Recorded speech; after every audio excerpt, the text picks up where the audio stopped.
the American people stand firm in the faith which has inspired this nation from the beginning. We believe that all men have a right to equal justice under law and equal opportunity to share in the common good. We believe that all men have the right to freedom of thought and expression. We believe that all men are created equal because they are created in the image of God. From this faith, we will not be moved. Hello, and welcome to the Freedom of Thought podcast. I am your host, Paladino Joey, or Joey a Wygen. Freedom of Thought is available on all of your favorite podcasting apps, especially Spotify. So if you can use Spotify, it would really help the growth of this show one way or another. And, I have another means of helping the show as well that I'll announce in a minute. Thank you once and always for downloading and listening to the show. It is a great pleasure to be back on board with you once again today. I'm going to get to a couple things. Again, another mobile show, and I figure why not? Sometimes just kind of recording at night after work, why not? Especially with the busy schedule and all that. It's kind of fun to do it this way. And, a couple things, that I needed to get off my chest a little bit and were posted on the Facebook page and all that I figured I better get into. Looks like the mailbag is empty, so this will kind of be just a basic show. Another quick announcement, though, that just happened. Of course, again, like Spotify, that's a good thing and everything. Everybody, if you can use Spotify, great. If you prefer Apple Podcasts or something else, that's completely fine. It's a free country. I'm not upset at all. Just the fact you're listening is an absolute pleasure, and thank you so much. But there's a way to support the show now. There's a link in every show, I believe, or at least there will be in the future from now on. There's a link where you could support the show if you want to with a monthly donation or something as cheap as 99 cents. And yeah, you don't have to make it anything more than that. You don't have to give me anything. It's just, if you want to support the show, it can kind of help again, eventually, ultimately, if it comes to paying for the internet, or of course, again, better microphone or anything like that, or any type of expenses that could come up, or basically it would be kind of like in a savings account if it's not going towards the internet, basically, bill and all that. It could be, again, like a savings account to kind of help, again, build and grow the podcast with better and better equipment. Of course, again, the mobile device is wonderful as well, though, and it's sometimes a necessary way to do things. But even just supporting this show, I really appreciate you. One confirmed supporter so far, and if they want to be named, it's up to them. I won't say the name right now, but all I can tell you is thank you from the bottom of my heart. It is, it's any amount is wonderful, but the fact that it's. I was surprised to see. Like a $4.99 a month. I probably shouldn't even say that, but that's just, it's just so, it's so thoughtful, and it means a whole lot to me, and I can't thank you enough. So it really does mean a lot. I just want to emphasize that. And of course, you're not forced to commit anything. Of course, you can stop it at any time. You don't have to give a penny, just if you want to. It's all 100% optional. Like I said, it's a free country, and just the fact you're listening is an absolute honor. And if you do listen, Spotify would be nice. So there's a couple things I wanted to get off my chest. A couple things, some good, some not so good.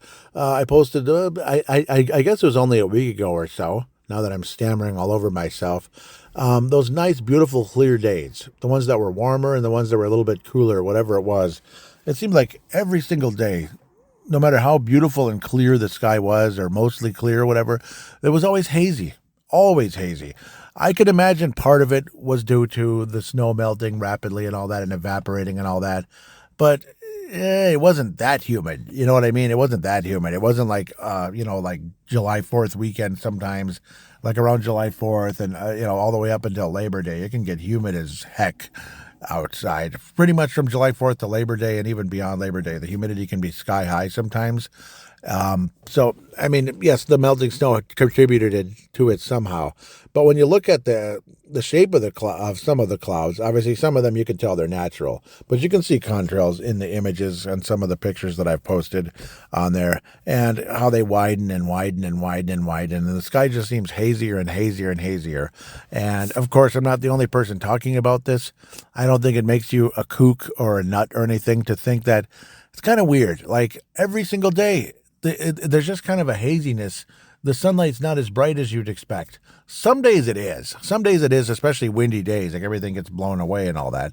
But on days when it's not so windy, or even it's still kind of breezy, but, the sky is still hazy. Like you look into the sunset, it is incredibly hazy. And I remember noticing that quite a bit last spring, thinking, oh, I'm going to look at the nice sunset as it gets later and later and later as the days keep getting longer. The sunset is later, the sunrise is earlier. Awesome. I mean, I love spring. It is my favorite season by far. But April tends to disappoint you very often.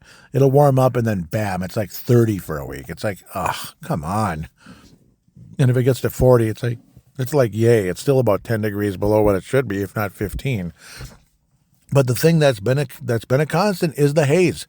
It is the haze. And I don't think that this unbelievable historic drought, 2,000-year drought that's been taking place in parts of the country and parts of the world, I don't think it's a coincidence. I really don't. And it's ironic how certain areas are getting flat out dumped on where it's incredibly flooded. But areas where it's a drought, it's just crazy. And of course, again, in Revelation, it is kind of like the growing pains and all that as we're getting closer and closer and closer to the end. We're so close, it's not even funny. Like these smart devices and the capability of these smart devices prove just how close we are to the end. Like, it seemed like not that long ago, how could the whole world see the two prophets, in Revelation that get killed? How could the whole world see them? It's like a TV, sure, but now when it's a smart device, you really can see anything. Yeah, I'd imagine like any type of live streaming on a smart device. So, yep, that's further and further, closer and closer to the end, as you can see. Smart devices are going to be around.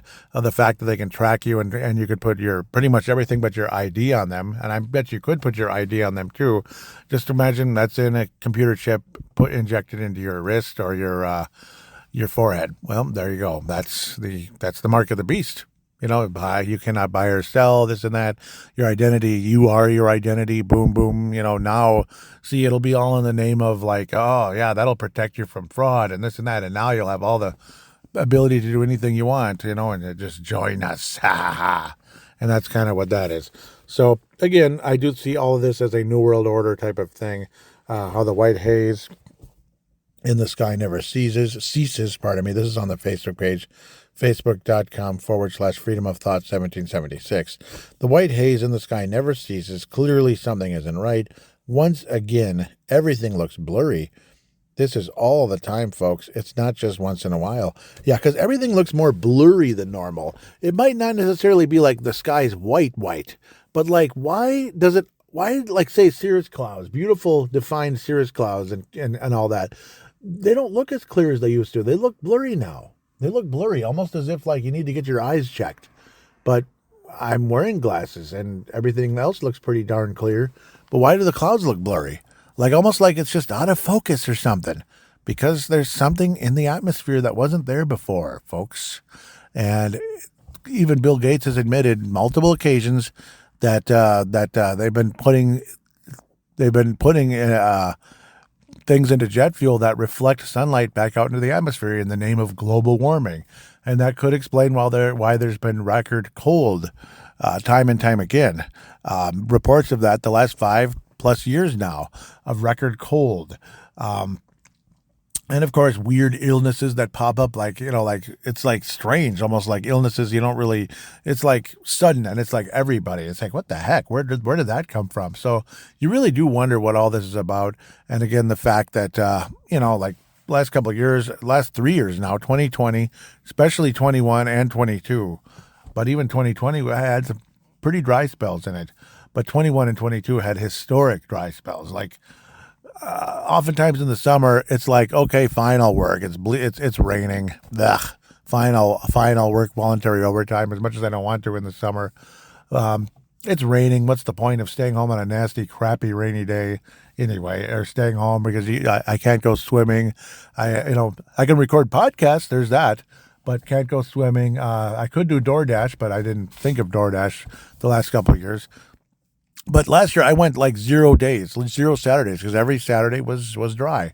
Maybe it would rain really late, or maybe just a tiny bit. It would kind of suddenly show up, but it was very, very rare.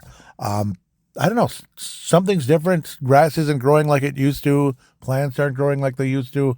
All kinds of, famines and such all over the world and all that. So, I mean, it's like worldwide famines and all that. And that's partially why the prices have gone up on things, along with the horrendous policies of Joe Biden and the very strong possible false flag attack on the Russian pipeline about a year ago. That was some real messed up stuff. Along with Joe Biden shutting down the pipelines here. It all feels very, very, very related. Like, what a coincidence. The guy that shut down pipelines in the United States of America could possibly be involved in blowing up a pipeline in Russia and escalating things and all that, and making gas prices and fuel and all that much, much worse. So, definitely crazy stuff there. Again, the mailbag, there were no comments. No. There was a comment on the most recent episode, so I'll get to those right now. Mark Carlson says, this one slipped by me. I will have to check my download feed. Thank you, Joey. Something to look forward to. And yes, thank you so much, Mark. I really appreciate you. And again, Mark Carlson is from Iowa and a military veteran, an Army veteran, and he was in the Iraq War in the early 90s, like the 1990, 91-ish Iraq war. So, the first Persian Gulf War. That was episode 46. Yes, thank you so much, Mark. I can't stop saying that. I love you to death, honestly. And now this thing is stuck in some kind of refreshing. That's annoying. Okay, a couple of articles from the Strib, as they call it, the Communist Star. The Star Tribune, sorry. Minneapolis becomes the first major U.S. city to allow all Muslim prayer calls, which have to do with a lot of submission and taking over a country, taking over an area, which feels like what has been going on in Minneapolis. It really does feel that. Obviously, the population of groups has grown dramatically, and that's partially why Ilhan Omar has been reelected multiple times. I do think she's been very dishonest in her elections in multiple occasions. I do, but because I don't think she got like 70% of the vote or something. I just don't see that. I think that's way too high. But I suppose Minneapolis is so cobalt blue, I guess. But I don't know why her in the primaries though. Also, why is there no way she could be primaried out by another Democrat? I'm not sure. Even as big a jerk as the other Democrat is, they're not as divisive as Ilhan Omar, but it really does feel like it does feel like this is a what do they call that? A quiet invasion, a slow invasion of the United States. It really does feel that, and I don't mean it as an evil race thing. But I don't feel that a lot of people have good intentions right now. I really don't. I think these are bad intentions. So it's a little bit scary. That's just how I see it.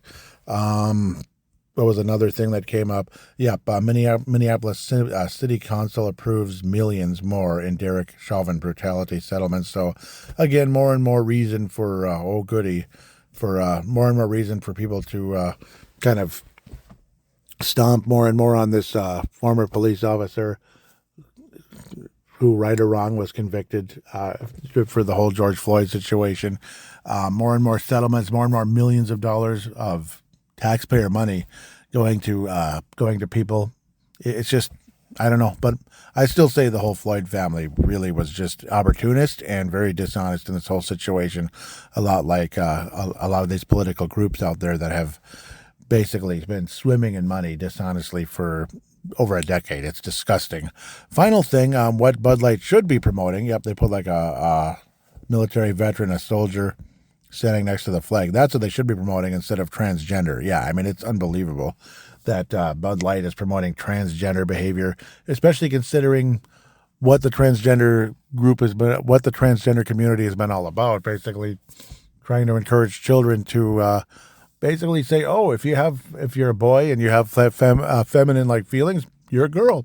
Josephine Awajan, Jojo, hey Jojo Awajan, like a girl, yeah. Just think about all that. So, I mean, that's kind of what's been going on. They really want to force this on you. And let's just say at work, it is plain as day that this one person is a transgender. At least one, if not two or three more, that are unconfirmed. But this person, it's 100%. It's a transgender. I won't go into any further detail. I got to watch myself, but at the moment, but it's plain as day. This person, they are a transgender. And I don't know. It's just sad, I guess. That's all I can say about it. It's sad that they have to go through all that. They have to change themselves because of a big lie. It's sad. I'm not mad at them. I'm mad at the people that may have influenced this person to go in this direction. That's what I'm mad at. It's really sad. Honest to God, really, really sad. Final thing that I'd like to kind of put out there and have as maybe kind of more of a positive way to end the show, or to kind of come to the close of the show, as I don't want to make this too long. Obviously I want to, it is what it is. Many, many years ago, in his old age, George Washington Carver made it was like a prophecy, like he had a vision and like a prophecy of a huge revival, like in the future of the United States of America, a huge Christian revival happening. And where it would start was the city of Minneapolis, of all places. And obviously it hasn't happened yet, but when you consider where Minneapolis has been heading, now we're talking about the first city to start the Muslim prayer calls, which is apparently over a loudspeaker, which is very, very noisy, which could disturb neighborhoods and everything. But and it's creepy. It's kind of creepy how like we're going to take over. That's basically kind of what's being said in Arabic. That's basically what's being said, and it's frightening to think about. So for that to happen, when you have people like Ilhan Omar in charge, Tim Walz winning so easily, despite the fact most of his policies have been pretty crappy. And now that he's not having to be reelected again, he's going absolute ape crap with the policies, like 10 times stronger than ever, just like Mark Dayton did in his second term. He was like, now you can't do nothing. Bombs away, bombs away with every crazy, insane policy we can imagine. We're going to pass everything we can, because it's like 99-1 Democrat, basically, when it comes to, the elected politicians in Minneapolis and all that. And Minneapolis especially, but in a lot of the major areas in Hennepin County and in Minnesota, it's a lot of Democrats, boy. It is a lot. Even though there's parts of Minnesota that are red, but not enough Republicans, to really be able to really even fight this right now. It's insane. And it's not about necessarily Republican and Democrat when it comes to a Christian revival. But when you consider, what's happening in Minneapolis, it sounds like the last place on earth that a Christian revival would happen, doesn't it? So my belief is, and I've been feeling this for a very long time, for over a year now, that a major person that we all know very well and do not like at all, like an Ilhan Omar, a Tim Walz, a Barack Obama, a Joe Biden, a Kamala Harris, somebody like that is going to get saved. Something's going to happen where their heart's going to change. They're going to ask Jesus in their heart, and they're going to do a complete 180. Could you imagine an Ilhan Omar getting saved, becoming a born-again Christian? What effect that would have? The ripple effect? It would be a tsunami. And right now, it's going to take something completely out of left field that not a single soul on this planet would expect to happen.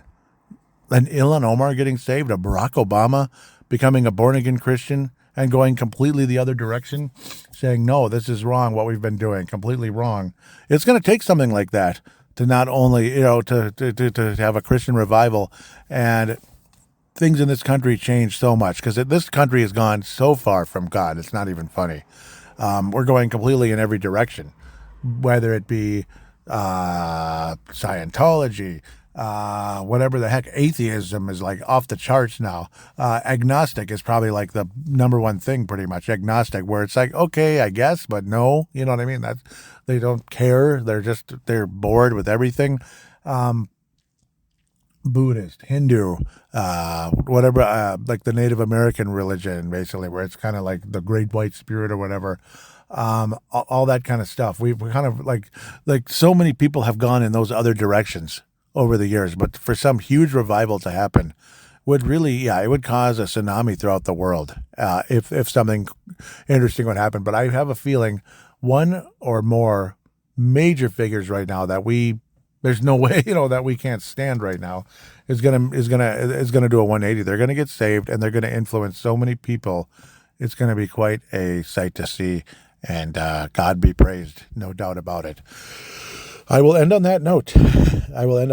So keep that in your prayers. Pray for our enemies. Pray for our opponents in this world, our enemies, this and that, because maybe, just maybe, their heart will change, and God can work through them, and something unbelievable is going to happen. God works in mysterious ways. The Lord works in very mysterious ways.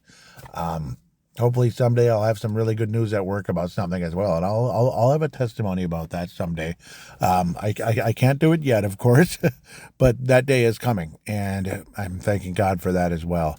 Otherwise, thank you so much for listening to this show. And thank you so much, supporter.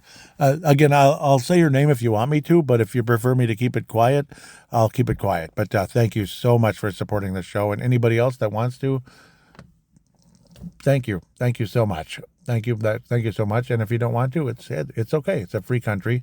But again, thank you so much. Wishing all of you a wonderful week or so until the next episode of Freedom of Thought.